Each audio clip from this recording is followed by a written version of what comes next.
Hey guys, this is Kerry Martell here for the Yamhill Advocate. Usually, anything that I ever see Progressive Yamhill share using their Facebook page is usually bad news bears. And I haven't had a lot of time because I just don't have a lot of time, right? I'm one guy trying to investigate like the plots of like 2,000 people, okay? There's a lot of crap going on. So what I'm going to do is I'm going to ask the community of readers of the Annual Advocate to take a deeper look at some of this stuff and see if they can figure out what the heck is going on here. So we have Progressive Yamhill has shared a survey for the city of McMinnville, Oregon, which is on the website. Now, what you need to understand is that almost every seat on Newburgh City Council is a Progressive Yamhill person. And the committees are almost completely controlled by Progressive Yamhill people as well.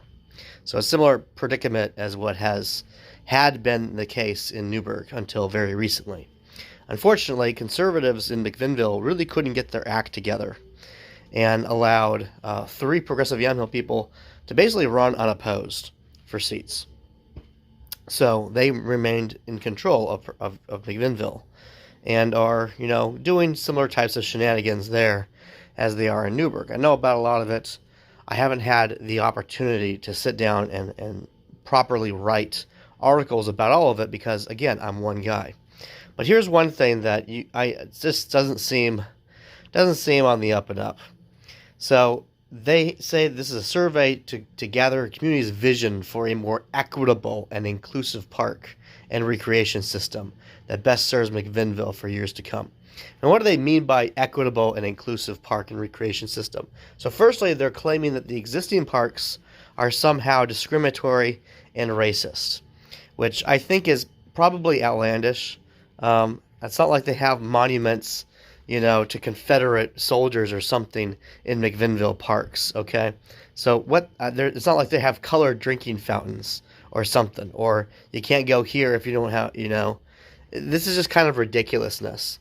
And a lot of this language is really designed to mask other things, is what I've generally seen in the Newburgh policies. And it's probably the case in McMinnville as well, because, again, you have the same social activist, extremist group, Progressive Yamhill, who are in charge of all this stuff, okay?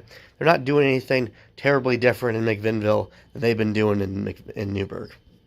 So they got this little survey here to sort of justify decisions that they already are going to do and will do irregardless of whatever this survey says.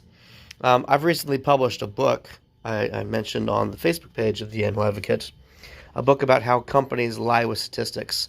You probably want to read that because you'll find that groups like Progressive Yamhill, they love surveys and they love statistics to try to justify all of the nonsense that they already intend to do, irregardless of whether or not other people want them to do it. And they will often use statistics in a manipulative way to justify the decisions that they already are going to do. So it's not so much that the science informs their decision making, but rather they decide what they want to do and then they come up with the numbers to justify it and try to convince other people of it. So apparently there's this plan in McMinnville, a previous park plan, and they want to expand upon it. It was created back in 1999. Apparently a very racist time for McMinnville, clearly, since that's what they're implying here. And they want to basically increase the taxes of the people in McMinnville to create their inclusive, anti-racist, racist parks, if you will. That's basically what the takeaway I'm getting from this. So I would really suggest that people in McMinnville, see, they got this in caps. It says, create a modern park system based on sufficient funding and grounded in equity. And what they mean by equity is not equity in the sense of trying to make things fair for all people. That's not what they're trying. It's not equality, okay? Equity means specifically going out of your way to give other people more privileges, is what they actually mean by their equity here. Okay, and it's really just a mask. It's a mask to justify, often cases, in my opinion, unnecessary construction projects and the creation of statues that share their ideology and are meant to propagandize their ideology, and it's not really equity in a real tangible way, even by the definition that they often give. So it's used mostly, I think, to justify giving contracts, such as construction contracts, to civil contractors who are friendly with them, if you will. So this is what I would suggest. I would suggest people take a really good, deep look at what the city of McMinnville is doing, because they're going to increase your taxes to pay for their own little projects, to advance their own ideologies using the park system. And that's basically my takeaway from this. And I think people should really look closely at what's going on here. Thanks.